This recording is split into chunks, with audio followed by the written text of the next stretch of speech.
I've been working in the sector for about 2 years.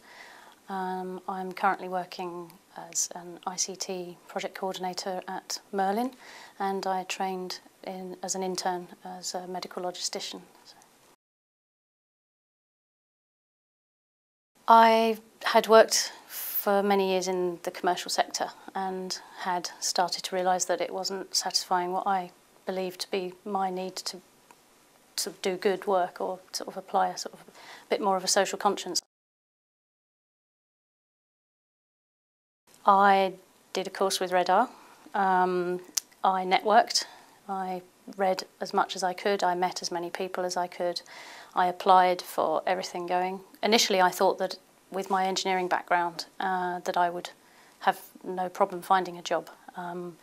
Didn't quite work out like that. But, you know, if you plug at it and you keep talking to people and keep getting your face in there and you show that you are useful and relevant. So volunteering is a really good way to do that, is to show that you're actually committed. It's not that you want a job, you want a life change.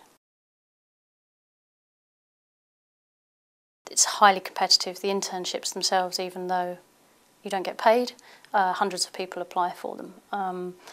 The jobs at sort of entry level are quite hard to come by as well. The challenges around getting the experience, getting the field experience is very difficult. So you often find you have to do some kind of volunteering on a field capacity to get that experience in the first place. And there's also an expectation by a lot of NGOs that you should spend your time fundraising for them first. Whereas if you don't have a job or a way of living, it's very difficult to do that. Do a lot of soul searching, decide whether it's really what you want to do, because you give up a lot. I wouldn't say it's what you gain is far more, but if you research it and know what you're getting into, then you won't have any false expectations, and you won't set any false expectations on the NGO you go to work for about you or your skills. So you're there to you learn and you absorb and you're useful where you can and contribute where you can.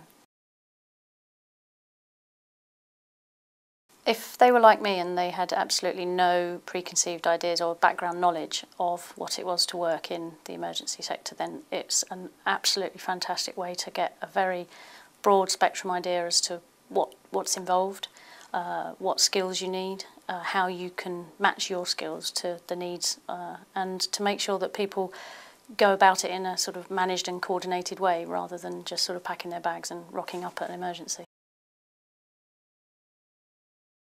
I have done the Essentials of Humanitarian Practice, which is a 5-day course, which is a little bit more in depth and has an active simulation, which was intense, although it was a classroom simulation, was a very good eye-opener to what the situation might entail. And I've also done managing projects in emergencies.